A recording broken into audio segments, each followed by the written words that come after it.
ሲቲያቸው ወጥቷል። አሬ ይቻላል ቶተናም ትችላላችሁ።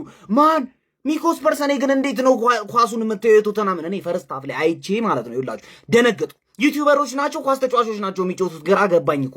ከዛ ሰከንድ ሃፍ ላይ የምር ኳስ ተጫዋቾች ናቸው ለካ። ምንድነው ሶላንኬ ስኮርፒዮ ምናምን ጅሩድን ማይኔ መሰለኝ። ማን ተጨናለ በስማ ሶላንኬ የኔ ያህል ትወደናለህ? ያን ያህል ዲፕ አይደለም እኮ እንደዚህ ተገልብጠ ማግባት አይጠበቅብም። ኖርማል አግባ እንዴ። ጭራሽ ሲቲ ተሸንፎ ነበር ከሁለት ባዶ የሁለት ጎል አድቫንቴጅ። እንዴት የሁለት ጎል አድቫንቴጅ ትሰጣላችሁ? እግዚአብሔርን ሲቲን ጭራሽ ከዚህ በኋላ እንዳፈሩት እንደውም እኔ መፈረው ዩናይትድን ነው። ማን ቶተናም ይችላሉ? ግባና አውጣው ጀሞ። የሚገርም ጨዋታ ቶተናም ማለት ነው ጀሞ።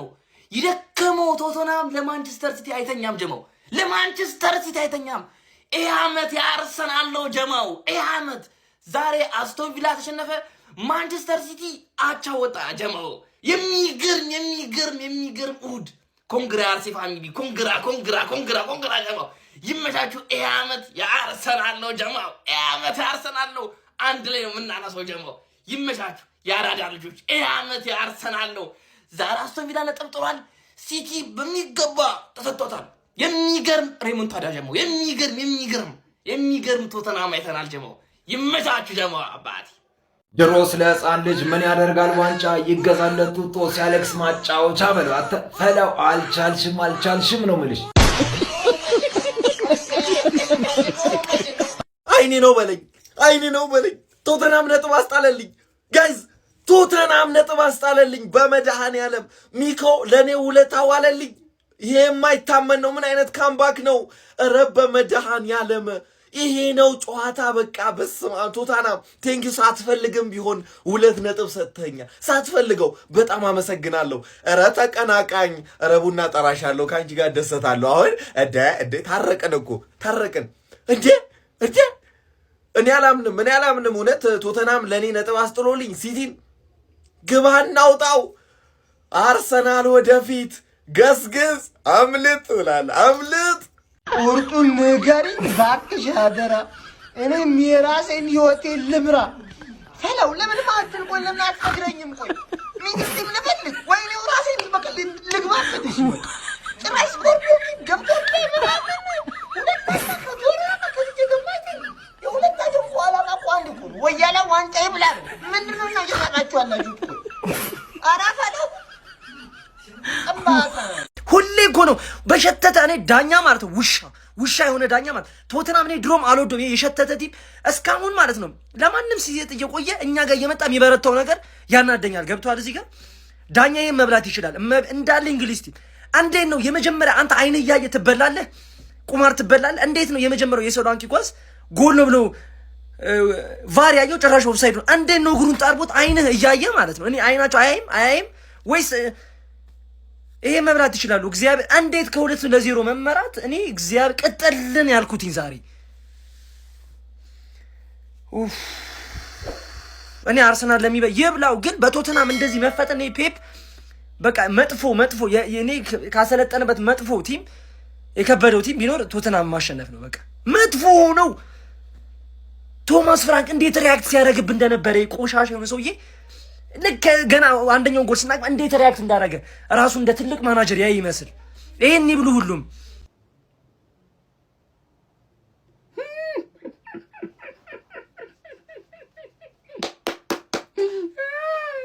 ጩቲው ገባልሽ ከሁለት ባዶ ሁለታቻ። ወይኔ አንቺ መሸነፍ ነበረብሽ እኮ ዛሬ መለጠፍ ነበረብሽ።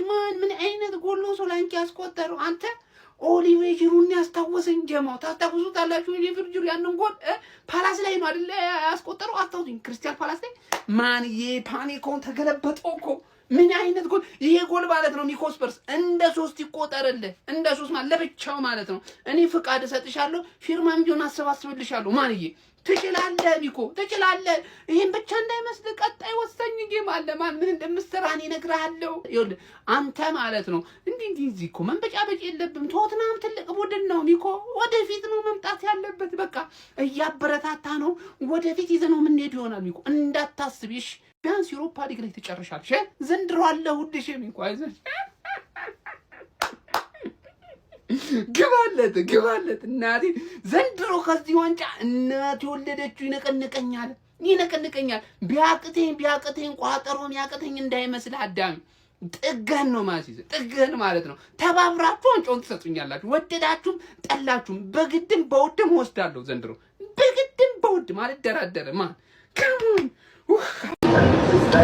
አይ በላቸው ወይኔ በላቸው ሲቲ እንደዚህ አይነት ሶልኔስ ማለት ነፍስ የሌለው ቲም ይሆናል ብዬ አስቤ አላቅም ነበርና ዛሬ በጣም ማለት ነው ነፍስ የሌለው ማለት ነው በቃ አጋጣሚ ሁለት ጎል አገባን እንጂ ማለት ነው ከዛ በኋላ ቀጠቀጡን በቃ ካራክተር አላየውም ካራክተር ማለት ነው ፋይት ባክ ለማድረግ ሰከንድ ሃፍ 85 ደቂቃ እስኪሆን ድረስ ቅጥቅጥ ነበር ያደረገው ቅጥቅጥ ማለት ነው እስከዛ አንድ ሰው የተነሳ ሰው የለም እዛ ላይ ጋርዲዮላ ስንት ተጫዋች ለመቀየር 85 87 90 ምናምን ምን እንዲያደርግ ነው 90 ምናምን ገብተው የምታስገባው እነ ፎደንን ማርሙሽን ሃላንድ ምንም እየሰራ አልነበረም እኮ በቃ መውጣት ነበረበት እነሱን ለማስገባት 89 90 በቃ በጣም ሼምፉል ማለት ነው ፐርፎርማንስ እና ካሁን በኋላ ስለ ዋንጫ ፉክክር ሳይሆን ከቻለን ቻምፒየንስ ሊግ እንበላለን ከቻለን ምክንያቱም ቻምፒየንስ ሊግ ላይ ጎበዝ ነን ጥሎ ማለፍ ስለሆነ አይታወቅም ፕሪሚየር ሊግ ግን I don't think so ያው በቃ በምኞት ብቻ ሆነ ፐርፎርም ማድረግ አለበት የሆነ የሚፈራ ቲም ሊኖር ይገባል የሚፈራ ቲም ማለት ነው ሰው ሊገጥመው የሚፈራው ማለት ነው ይሄኛው ቲም የሆነ ጊዜ ጥሩ ጫወታል ትንሽ የደቂቃ ከዛ በኋላ መንቦጃቦች ኳስ ነክቶ እንደማያውቁ አይነት መንቦጃቦች ነው ይሄው ላለፉት 4 ወራት ላይቭ ላይ ምን ስላችሁ ነበርም አርሰናልን ተውት ሲቲን አስረዱኝ እንዴት እንደሚበላ ስላችሁ ነበር ሲቲ ካለፉት 6 የእንግሊዝ ፕሪሚየር ሊግ ጨዋታዎች አንዱን ያሸነፈው እሱንም ወልቭስን ነው በሁለቱ ተሸንፎ በሶስቱ አቻ ወጥቷል የዛሬው ደግሞ ለየት የሚያደርገው 2-2 እየመራ ነው ሁለታቸው የወጣው የዛሬው ነጥብ መጣል ለዛሬ ብቻ እንዳይመስላችሁ ለነገውም ኮንፊደንስ ሉዝ የሚያደርግበት ኮንፊደንሱን የሚያጣበት ጨዋታ ነው ቀጣይ ከማን ነው በሉኛ አንፊልድ ላይ ከሊቨርፑል እኔ ፕሪሚየር ሊግ በቅቶኛል ሻምፒዮንስ ሊግ በመለከት እመርጣለሁ ሞርዛ ላይ ፉክክር ስላለ ማለት ነው ቪላ አለ ብላችሁ ታስባላችሁ ቪላም ተሸንፏል ዛሬ አርሰናል ከሁለቱም ነው የራቀው እኔ አውሮፓ ሻምፒዮንስ ሊግ ነው ማየት የምፈልገው ከዚህ በኋላ እናንተስ ይሄ ሊግና ቫር ከተግማሙ እኮ ቆዩ እኮ በቃ ሰነበተኩ ከጨዋታ በቃ እንደዚህ አይነት እውር ኧረ በስመ አብ ከኒውካስትል ያኔ እንደዛ ሲያስበሉ ዝም ተባሉ ጭራሽ ዛሬማ ጎል ያለ ኒውካስ ኳሱን እንኳን አለኮም እኮ የጉይን እግር መጥቶ ያገባውን ኳስ አጸደቁላቸው ሁለታቸው ወጣል ከነሱ ብሌም በላይ ደግሞ የሚያናድደኝ ምንድነው የጋርዲዮላ ድድብና የሚሰራውን እንኳን አያውቅም ያለ ዊንገር ተጮትን እኮ በቃ ከቼርኪ ከወጣ በኋላማ ባሰበት ቲሙ ጭራሽ አረ ምንድነው አንድ ዊን ያለን ከሰባት ፕሪሚየር ሊግ ጨዋታ አንድ ዊን እንዴ ምንድነው ይሆን ያለው የዋንጫ ቲም እኮ አይደለም ይሄ ቲም እኮ እንዴ አትሊስት ይሆን አለ አይደል የዋንጫ ቲም ለመባል ራሱ እኮ የሆነ መፎካከር አለበት እኮ በየጨዋታው አርሰናል በጣለ ቁጥር አብሮ እየጣለ ምንድነው ይሄ አረ በስመ አብ አንድ ደና ነገር የለም ያን ኳስ አጸደቁላቸው እነሱም አገቡ ካምባክ አደረጉ እንዴ የትሜሌለ ዳኝነት የተንበሳበሰ ዳኝነት በቃ ጭራሽ ቼክ ራሱ አልተደረገም በቫር እኔ አላቅም መቤቴነ ከጨዋታ ሰውየው ይፈላሰፋል አትኖሪና ኦራይሊን አንድ ላይ ያስገባ ኦራይሊን ሚድፊልድ ላይ ያስቀምጣል ደና ክሬት የሚያደርጉትን እነ ፎደንና እነ ራይንደርሰን ያስቀመጠ ከዛ ጭራሽ አለ ዊንገር ገባ ያለ ማርሙሽ እኔ አላቅም መቤቴነ በቃ ምርር ያለ ነገር ቢኖር ሰውየው በተፈላሰፈ ቁጥር እኛ ዋጋ ምን ከፍለው ነገር ነው ኧረ ዶሚኒክ ሶላንኬ ምን አይነት ጎል ነው ያስቆጠረው ጋይስ ማንቸስተር ሲቲ ላይ ያስቆጠረው ሁለተኛው ጎል ምን አይነት አስደናቂ የስኮርፒዮን ኪክ ስታይል ጎል ነው ያስመለከተን ጋይስ ከዚህ በፊት ኦሊቪየር ጂሩ እንደዚሁ ሚኪታሪያን በማንቸስተር ዩናይትድ እና በአርሰናል ቤት ያስቆጠራቸው ጎሎች ከአመታት በፊት የምናስታውሰው ነው ዶሚኒክ ሶላንኬ ደግሞ ማንቸስተር ሲቲ ላይ በዛሬው ዕለት በጣም አስደናቂ ጎል የሆነቻን እችን ጎል አስቆጥሯል ማንቸስተር ሲቲ ግን የዋንጫ ፉክክሩ ላይ እጁን የሰጠ ይመስላል ጋይስ በ7 ነጥብ የነበረው ልዩነት አቻ ወጥቶ ያው 6 አድርጎታል ከጨዋታው በፊት 4 የነበረውን እንግዲህ ከቶተናም ጋር 2 እኩል ተለያይቷል 2 የተለያየ አጋማሽ ላይ ተመለከተነው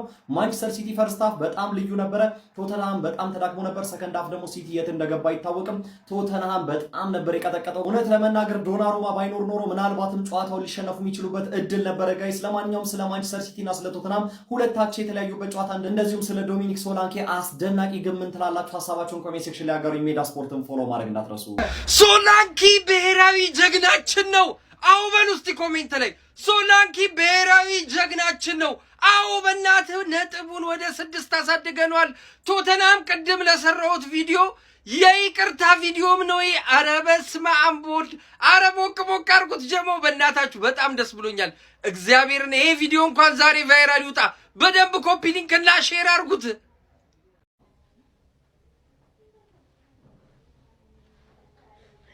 ስለሚቻል ቶተናም ስለሚቻል ሶላንኬ ስለምትችል እንዲህ ሰርቷል። ፏዴ ሰርቷል። ጎስት ሰርቷል። ቋጠሯችን በሆዳችሁ ቋጥሩ አልከን ቋጠርን። ተሳክቷል። ቪዲዮውን አልሰራውም ቀድሜ ተሳክቷል። 2-1 መጀመሪያ 2-0 ሲመሩ ተስፋ ቆርጬ ነበር። በቃ ቶተናምን ያመነ ጉም የዘገነ ልል በቃ ጫፍ ደርሼ ቆይ እስቲ ከረፍት መልስ ሊያቸው ብዬ ትግስት አደረኩኝ። ሰራ ቤተሰብ ተሳክቷል። 6 ነጥብ ቶተናም ትችላላችሁ። ወይኔ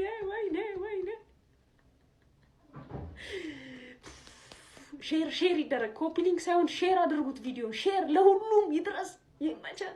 አርሰናል ሳይጫወት ዛሬም ጣፋጭ የሚባል ነጥቦችን መሰብሰብ ችሏል። ተከታዮቹ ማንቸስተር ሲቲ እና አስቶን ቪላ ነጥብ ጥለውለታል።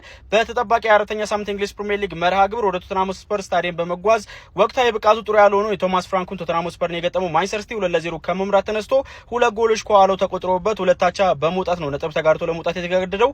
በዚህም ከአርሰናል ጋር ያለውን የነጥብ ልዩነት ማጥበብ የሚችልበትን እድል ሳይጠቀምበት ቀርቶ በ47 ነጥብ ሁለተኛ ደረጃ ላይ ተቀምጦ በ6 ነጥብ ከአርሰናል ዝቅ ብሏል። አርሰናሎች እንግዲህ መሪነታቸውን እንዳጠናከሩ ተመልክተናል። ከትላንቱ ድል በኋላ ዛሬ አስቶን ቪላ በብሬንትፎርድ መሸነፉን አስመልክቶ እንዲሁም ቶተንሃም ሆትስፐር ማንቸስተር ሲቲ ነጥብ ማስጣሉን አስመልክቶ ድርብ ድል እንዳስመዘገቡ ተመልክተናል ማለት ነው። በዚህ ጨዋታ ላይ ማንቸስተር ሲቲዎች ቼርኪ እንዲሁም ደግሞ ሴሜኒዮ ባስቆጠሯቸው ጎሎች አማካኝነት በመጀመሪያ አጋማሽ 2-0 ሲመሩ ነበረ። ከዛ በኋላ ግን ሰከንድ ሃፍ ቶተንሃም ሆትስፐር ሌላ ቡድን ሆኖ ነበር የቀረበው። በኢነርጂ ራሱ በጣም አስደናቂ ቡድን ነበረ። ውጤቱም ይገባቸዋል ማለት ይቻላል ከሰከንድ ሃፍ በኋላ ላሳዩት ፐርፎርማንስ ማለት ነው። ሶላንኬ 53ኛውና 70ኛው ደቂቃ ላይ ባስቆጠራቸው እጅግ በጣም አስደናቂ ጎሎች በተለይም ደግሞ 70ኛው ደቂቃ ላይ ያስቆጠረው ስኮርፒዮን ኪክ ጎል እጅግ በጣም አስደናቂ ነበር። አቻ በማድረግ ስፐርስ ነጥብ ተጋርቶ እንዲወጣ ማድረግ ችሏል ማለት ነው። በዚህም ስፐርስ 29 ነጥቦችን በመያዝ 14ኛ ደረጃ ላይ ተቀምጧል። ስፐርስ አቋሙ ወርዶ እንኳን አሁንም ለማንቸስተር ሲቲ እጅግ በጣም ፈታኝና አስቸጋሪ ቡድን መሆኑንም በድጋሚ አሳይቶናል ማለት ነው። ማንቸስተር ሲቲ ግን በድጋሚ አርሰናል ላይ ጫና ማሳደር የሚችልበትን እድል ሳይጠቀምበት ቀርቷል። ይባስ ብሎ ደግሞ ዛሬ ከመመራት ተነስቶ ነው ውጤት ማውጣት የቻለው ማለት ነው። ለማንኛውም እናንተ ስለዚህ ጨዋታ ምን ትላላችሁ? ሀሳባችሁን ኮሜንት ሴክሽን ላይ አካፍሉኝ። የፕላስ ምልክቱን መጫን እንዳትረሱ።